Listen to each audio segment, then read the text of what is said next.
Zenos has been slain. By his own hand. Ala Mhigo and Doma are free. But what do we do now? With the main journey finished, we don't really know what to do next, so instead we check up on Lise and see how she is holding up after being given the leadership position in the resistance. They have been doing well, but they have one main problem. They don't have anyone who can fill in the leadership position for Ala Mhigo. Doma has Lord Hien, but Ala Mhigo has nobody. And nobody is willing to step up, considering the last leader was Mad King Theodoric. Instead, she intends to find a new way forward, but for the time being, it's nothing but meetings until that problem is solved. We are almost willing to go along with her, just as moral support. That is until Arenvald catches us after the meeting and brings us away. He tells us exactly what we want to hear. Might we be interested in a spot of adventure? Our ears peak up upon hearing his question. It's been a long time since we have been on an adventure, just for the sake of going on an adventure. Before we were scions, we were adventurers. That yearning for exploration still exists within us. He says he will even bring Alphino along with him, so now we're even more inclined to accept his deal. He finally reveals to us the meaning of this adventure. Mad King Theodoric feared that someone was attempting to take his crown.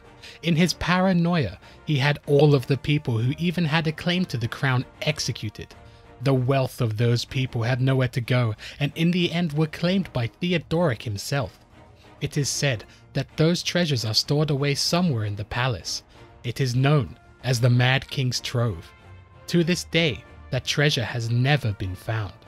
Arenvald believes that with the three of us working together, we'll be able to uncover this mystery and find the trove for ourselves. He wants to obtain the treasure so he can use it to ease the suffering of the people in Ala Mhigo. We meet a man named Arenvald who tells us more about what happened during Theodoric's paranoia. He enlisted his thaumaturges to unleash a vile curse upon those who remained. It was a magic which sundered the flesh, turning them into fiends. Then those fiends were cast into the abyss below Ala Mhigo. We tell Alphino and Arenvald what we learned from Theodoric's scribe, Arenvald. Using the knowledge we have, Alphino surmised that maybe the treasure is hidden in the ancient city of Scala. In the 5th Astral Era, the nation of Scala was founded. A grand city was constructed over many centuries, but even with all of its defenses, it could not escape the destruction brought about by war. During the 6th Umbral Calamity, a flood swept across the lands, which hit Scala.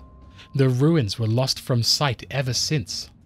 It is said that those ruins lie in the waters of Loch Seld, which is why Alphino brought us here. He believes the Mad King's Trove is stored down there. Theodoric didn't only throw people into the water to stop them from getting his crown, he also had them guard his treasure here forever. Diving into Loch Seld, we are actually able to find the entrance to this ancient city, and we fight our way through the beings who were cursed by Theodoric, until we happen upon King Theodoric's treasure room, which is guarded by a gigantic fiend, the worst one we have seen thus far. We defeat the fiend, his form returns to Aether, but just before it completely disappears, we see his original, human form. We can't help but feel saddened about the torment they must have experienced all this time. The sounds of crackling stone breaks our train of thought. Somehow Alphino and Arenvald found themselves in the treasure room after the floor below them collapsed. The amount of treasure stored down here is insane. It's more than we could even imagine. Arenvald is excited to tell Lise about what we have found. We must tell the people of the good news and intend on telling Lise first. She is having a meeting nearby, so we locate her and tell her that we found the Mad King's treasure trove. We will use the spoils to alleviate the problems of the poor in Ala Mhigo. Our cheery conversation is interrupted by a guard rushing over to report to Lise. Apparently, there is a mob rioting outside of their prison.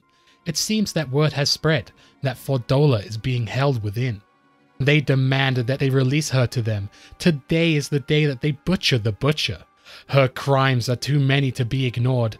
They have watched her spill the blood of their relatives. The memory of it haunts them every night. She is a traitor and a murderer. It is time for them to have their vengeance. Lys cannot quell their rage, because she knows deep down a part of her agrees with the people, but she intends to uphold the words she said to Fordola. She doesn't get to die. She must live to see Ala Mhigo restored. Just when we were backed into a corner, an unknown voice calls out to the crowd. It is Rawban, someone who has suffered just as much as them, someone who can understand their plight. He understands their pain because he feels it too, but they shouldn't only think of family and friends who were killed before their very eyes, but to think of those who were abducted, the ones who may yet live. Where were they taken? They need these answers from Fordola. If we give in to our thirst for justice, then we will never know the truth. It is now time for the people of Ala Mhigo to decide what kind of nation will be built for themselves, and for the generations not yet born. When they look to us for our example, will they see people who stuck to their principles, or see people who abandoned them when tested? We should give the prisoners a fair trial, so that they may answer for all of their crimes done to Ala Mhigo. The Garleans called us savages, and I'll be damned if we prove them right. At the end of Rawban's powerful speech, the civilians talk amongst one another, until the sounds of chatter is interrupted by the sounds of applause. They may not be able to give up on those that they have lost, but to build a better Ala Mhigo for all generations, they will hold fast to their beliefs and think about those who may yet live. If it wasn't for Rawban's interception, who would have known where this would have gone? Reports have stated that mobs are forming all over. They target those who are cooperating with the Garleans, even throwing stones at them. Some took it upon themselves to desecrate Zenos' grave. This hurts Lys to hear, because her goal is for anyone and everyone to be able to live in Ala Mhigo. But maybe the people just aren't ready for this yet. Still, she has to try. No one person should dictate the nation's future alone. Therefore, there will be a summit held here in the next coming days, one that should bring all the people of Ala Mhigo together. It will include resistance leaders, village elders, and even the Kakirin and the Ananta. As for Fordola, we aren't sure what to do about her. We cannot execute her, because then we will have to execute every person who collaborated with the Garleans. There would be no end, and we would be no better than Theodoric. Arenvald has an idea. He glimpsed at her past with his echo. Maybe he could try and talk to her. She has done many horrible and unforgivable things, but truly she was a victim of circumstance, just like him. His father was a Garlean, and his mother was forced into an act she didn't want. She gave birth to Arenvald, who was half Garlean, and she hated him for his Garlean heritage. She became paranoid and checked his forehead every day, because she was convinced that a third eye would appear from it, even though it would only appear in pure-blood Garleans. One day she took drastic measures and cut his forehead open, trying to rip it out, only to find that there was nothing there. Soon after, she abandoned him to fend for himself. He has always felt like an outcast from both Ala Mhigo and Garlemald, so he fled, which eventually led to him becoming a scion of the Seventh Dawn.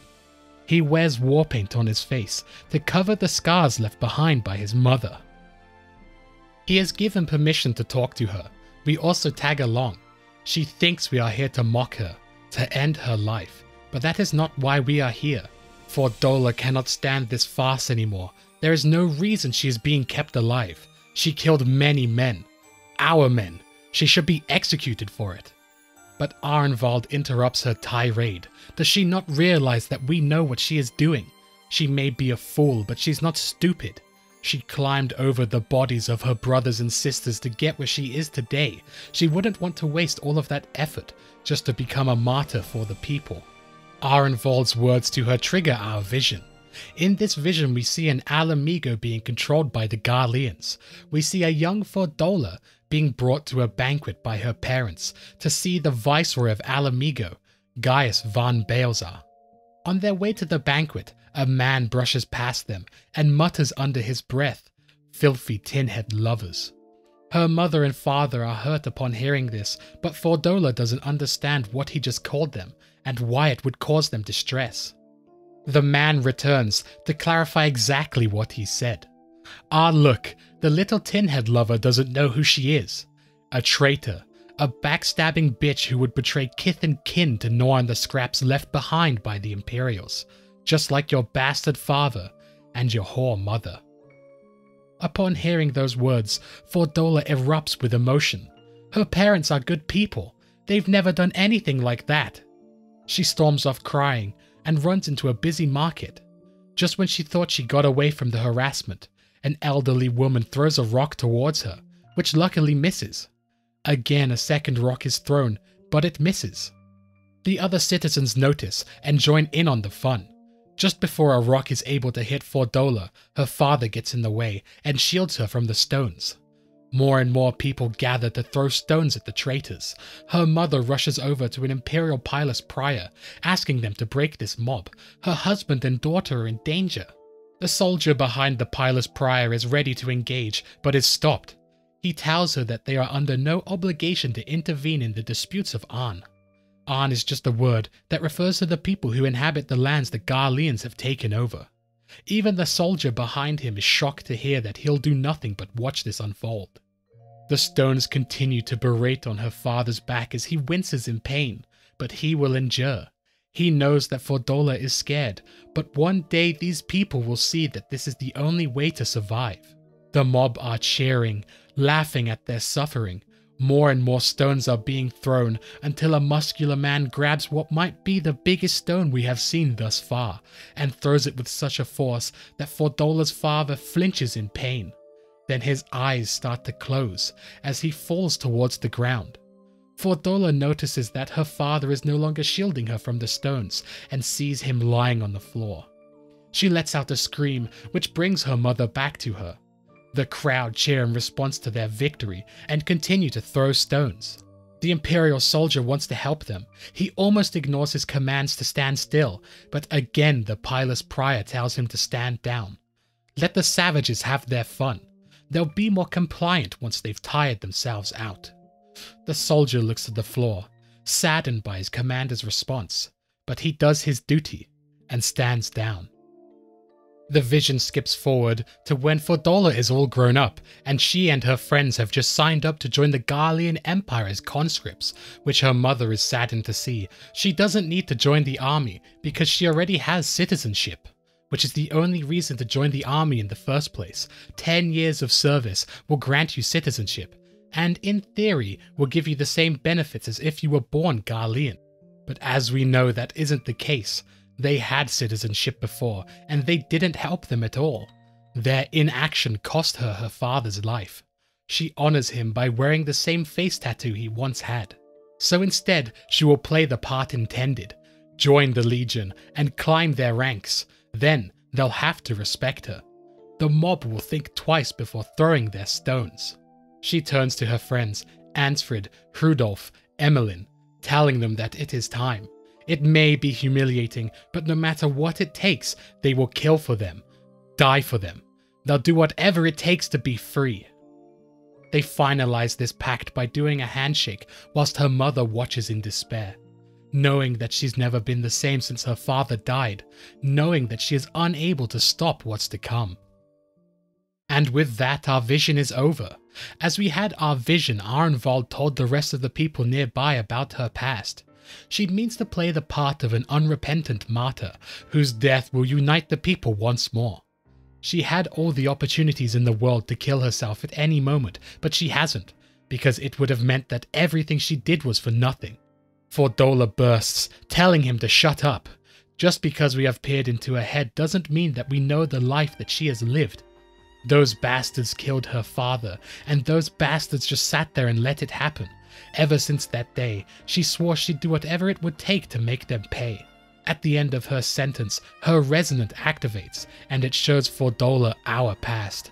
How we fought against Gaius von Balzar, how we were betrayed by Ilberd and the Crystal Braves, the anguish we felt over the death of our good friend Horschfont, the pain we went through to save our friend Estinian, us watching Hien's speech after the victory of Doma Castle, but with grief in our heart that Gosetsu isn't here to watch it with us, and finally, the unrelenting battle that ensued between us and Zenos.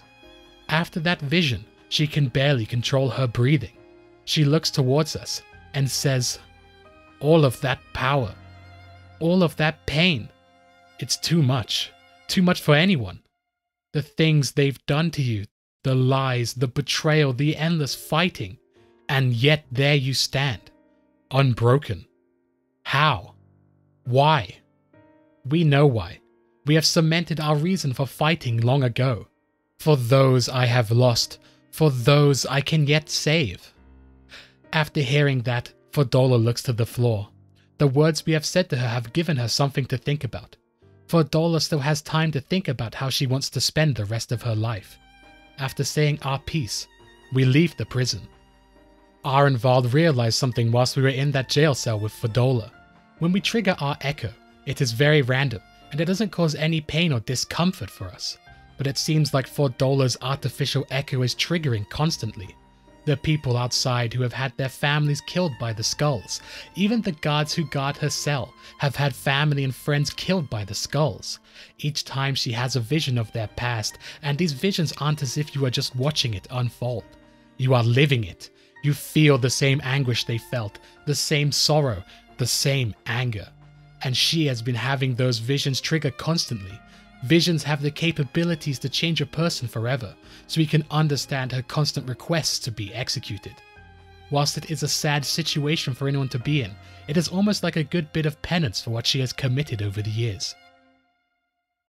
Not so long after, Pippin calls out to us. He has returned from Ul'dah to tell us that the Sultana desires an audience with us, and so we head to Ul'dah post-haste. She has sent for us because she wants to seek our counsel, specifically about Robon. Although he has come to call Ul'dah home, he is a son of Ala Mhigo, and now that it is free, she feels that he may want to return to it once more, which was something she resigned herself to believe and was waiting for it to happen. But it didn't, and instead he handed over the reins to someone else and is going to return to her side. Which if this was his true desire, then she would welcome him home with open arms.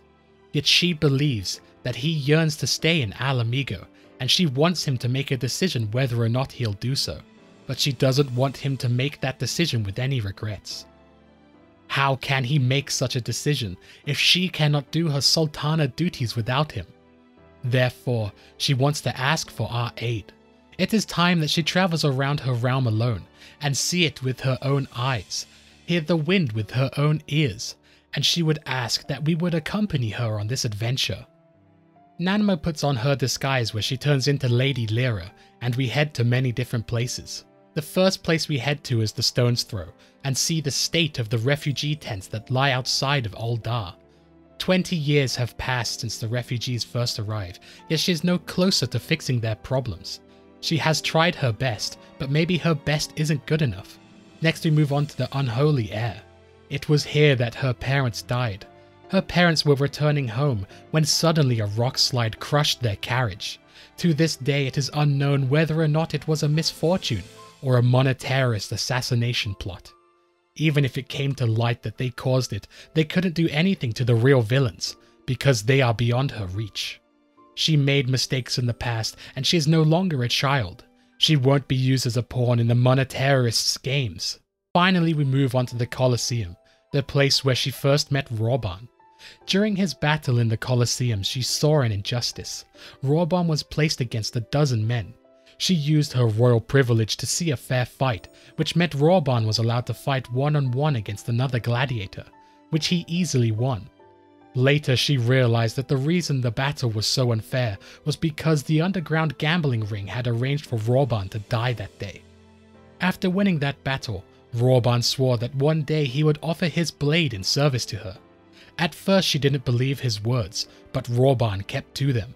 He fought in the Colosseum for 5 more years. Her words trigger our vision. In this vision we see Robon in the Colosseum, defeating his opponents with ease. Upon his victory, the crowd start cheering as confetti falls from the sky. Nanamo rushes through the Colosseum to congratulate Robon. Because he won that battle, he is now one of the 6th most wealthiest people in Ul'dah, which means he has earned himself a seat on the syndicate. Words cannot express how much that man means to her. Robon was the first sword she could wield. His was the only edge which could cut the strings that bound her. For the sake of Rawban, Nanamo wants to become a sultana worth her name. So with Ala Mhigo free, she intends to find a way to aid the refugees to return home. This time, they can use the Ul'dah treasury to help them. But the how of it is what she is unsure of. We seek the counsel of Godbert Mandeville, who tells her that whilst her endeavour is noble, there is no gain for Ul'dah in what she seeks. She can help the refugees, but she needs to find a way to turn it into a profit.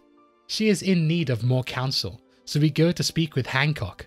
He instead offers that we arrange a meeting with Lolorito in the Waking Sands. We wait some time, and eventually Lolorito arrives. Now the meeting can finally begin between the two. She wants to aid the refugees by helping them return to Ala Mhigo. The fortune seized from Teleji Adeleji's estate will be used to fund this project. However, she intends to make this an investment which will enrich Ul'dah and Ala Mhigo both, which is why she asks for Lolorito's counsel. He is the wealthiest man in all of Ul'dah after all. To summarize her idea, she wishes to help the refugees and establish a new industry for them, but in return, she asks for a percentage of all the profits earned to be given to Ul'dah. The hard part of this plan is figuring out what industry to target and where. We chime in, why not the Saltery? It is a little village that lies on the shore of Loch Seld. They used to specialize in selling salt. Much to many's dismay, the Imperials removed their widespread distribution of it. However, now that they are free, it could be restarted once more. For a small amount of effort to get the industry started, it could turn into a mountain of gil.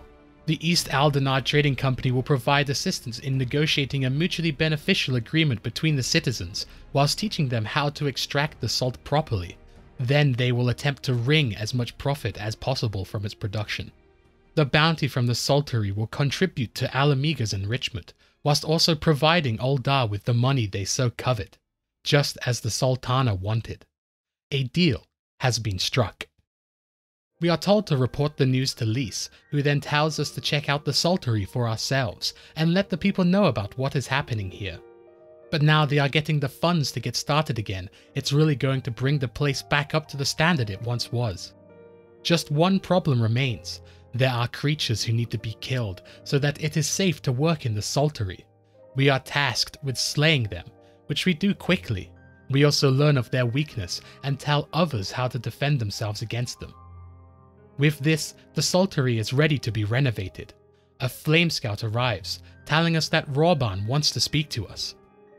We are waiting in the spot Rawban told us to, gazing into the night sky. Eventually Rawban arrives with Pippin.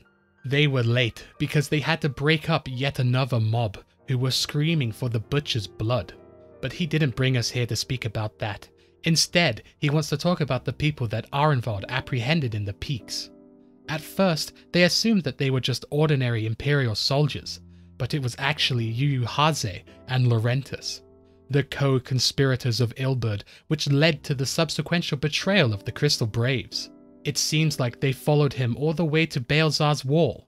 They also orchestrated the slaughter of the resistance fighters prior to Ilberd's ritual. If it was up to us, how would we punish them? Even though they may deserve the punishment of death, that's not the Ala Mhigo Lise wants to build. Execution is not the answer. We are more merciful than Rawban is. Still, he will keep our opinion in mind when it comes for the Alliance to pass judgment on them. That concludes our business, but the talking isn't done yet. Rawban wants us to walk with him. We move to a higher location within Ala Mhigo so that nobody can overhear our words. Rawban has to shoulder a bit of the blame for the atrocities committed by Ilberd. Only if he openly supported the Ala Mhigan liberation, then maybe he wouldn't have been driven to do what he did. There was a chance that things could have been different, and he's sorry that they aren't. But finally, his homeland is free. His countrymen have reclaimed what was thought lost forever. He is confident that with new leadership, Ala Mhigo will rise up in greatness once more, which means that his work here is done. Soon he will return to Ul'dah, return back to Nanamo's side. Though there is a part of him that wants to stay, there is also a small part of him that wants to drop his rank and join us as a wandering sellsword. But his blade was pledged to Nanamo, and he cannot betray that oath. It is what he wants. His sword is hers to command, and it shall remain as that. He thanks us for listening to his story, and he'll trust that when the time comes, we'll push him to continue his duty. Today is the day of the summit. Lys has invited all different kinds of leaders to the summit. This includes the Quelana. We aren't too trusting of them just yet, so we have brought Y'shtola and Thancred to improve our defenses, as one cannot be too careful when dealing with those who are enthralled. We are to be present in the meeting, which is being held in the Royal Ala Mhigo Palace. An abundance of people have gathered here to discuss the future of Ala Mhigo. No one person wants to sit on the throne left empty after Zenos. Instead, they want to sit as one united front. Very cleanly, Lys has wiped the idea of there being a new monarch off the table. They are more inclined to consider a joint government. The meeting seems to be going quite well. Lys is asking each leader what they think about creating a republic, and eventually it comes to Shanti's turn to speak on behalf of the Quelana. The Ananta wish that only those who dwell within Girabania devote themselves to our faith. You shall all worship Sri Lakshmi, Lady of the Bliss. Grace us once more with your beauteous visage. Upon saying that, she raises her arms as a blue aura surrounds her. In the nearby pools of water, the Quelana have hid crystals prior to the meeting's start. By using those crystals, she is able to manifest Lakshmi here in the royal palace. We need to evacuate these people now, otherwise they'll all be made thralls of Lakshmi. Both Arenvald and the Warrior of Light go on the offensive because we have the Echo. Using its powers, we can stop the tempering from hitting the crowd behind us as they flee. Just as they reach the doors, Ala Mhigan guards stop their advance. It seems that the Quelana have tempered them already. Lys tells Rawban to hold them off. She has an idea. We are stuck on the back foot, unable to go on the offensive, because our comrades are unable to retreat behind us.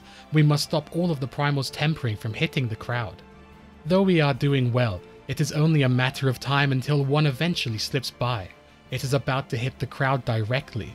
But just in the nick of time, Fordola activates her resonant and blocks the tempering. It seems that the idea Lys had was to free Fordola from her restraints and have her help us in this battle. With her focusing solely on defending the people, we can focus on the offensive, which grants us the ability to slay Lakshmi once more.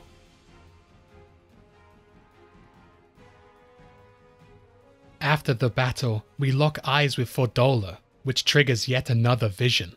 In this vision, we see Fordola sitting in her cell as Lys walks towards her. She tosses a sword towards her feet. The Ananta have just summoned a primal in the throne room. We are currently battling it, but we need the help of someone with the Echo. We need to know her answer now. She can use this blade to end it like Zenos, or she can fight for Ala Mhigo. It's her choice. The vision ends here. The rest of the leaders return to the room, as it is safe to do so. They are startled to see Fordola alive, and do not believe that she was the one that aided them. They are glaring daggers towards her. As she looks towards the crowd, her echo starts to trigger visions over and over. Each time she sees her skulls beating and killing the family and friends of these people. Once the vision finally stops, she drops her weapon to the ground, telling us to take her back to her cell. She starts to walk out of the throne room and passes through the crowd. This is when the leader of Alagana, Ragnfrid, tells her that she is not forgiven. Not her. He will never forgive her. But he will thank her for standing against a primal and saving them from servitude. She has his thanks.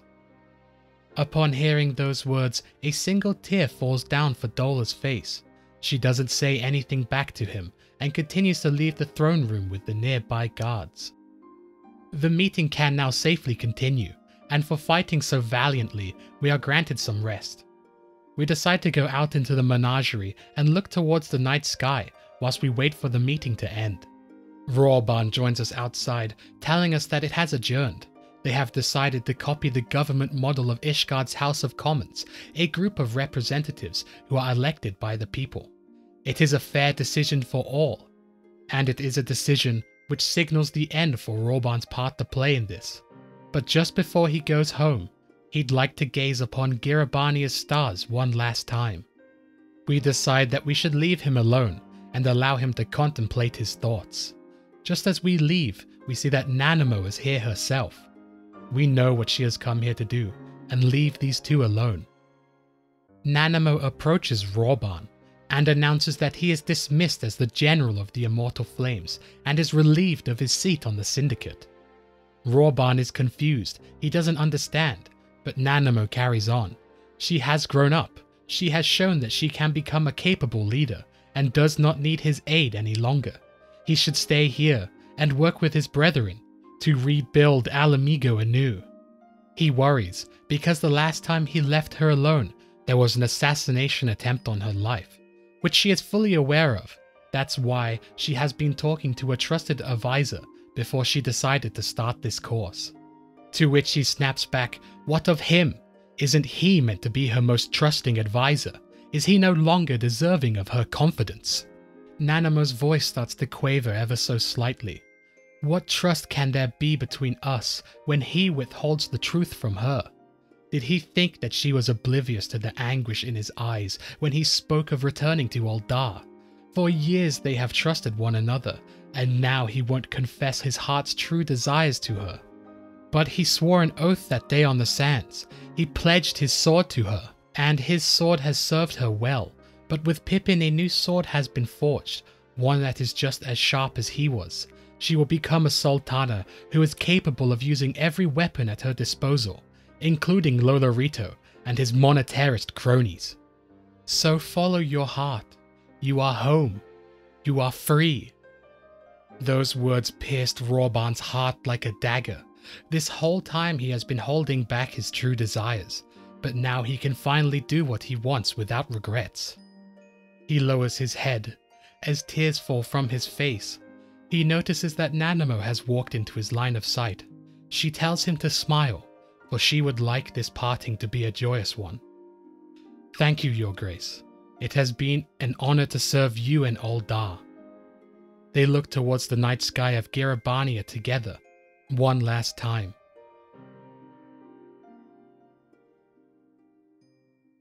It is the following day.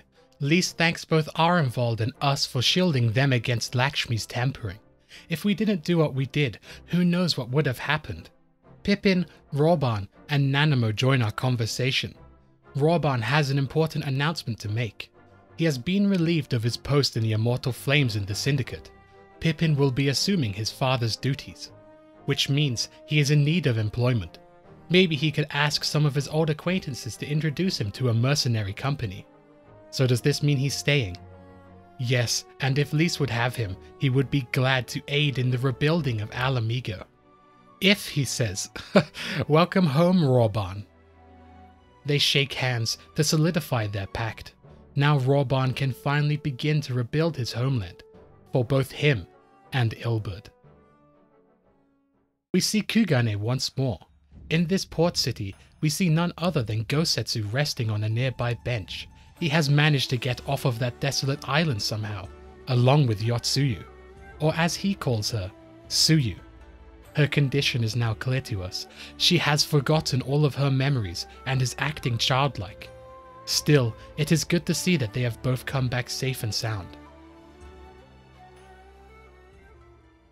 Meanwhile, in the Imperial Palace, we see two Imperial soldiers talking to one another. They are speaking about the reports. First Doma was freed, and now Ala Mhigo. Even Zenos was put to the sword. To which the other soldier tells him to not believe the savages' propaganda. The Viceroy is only wounded, and has already returned to the capital. To think that their own officers would be fooled by Eorzean misinformation. No wonder the provinces have begun rising up in rebellion. They will prepare an official and accurate announcement to quell these rumors once and for all. They wage war with empty words, then let's have them produce the Viceroy's remains. Let's put their lies to the claims. Someone overheard their conversation and is angered about what they are saying.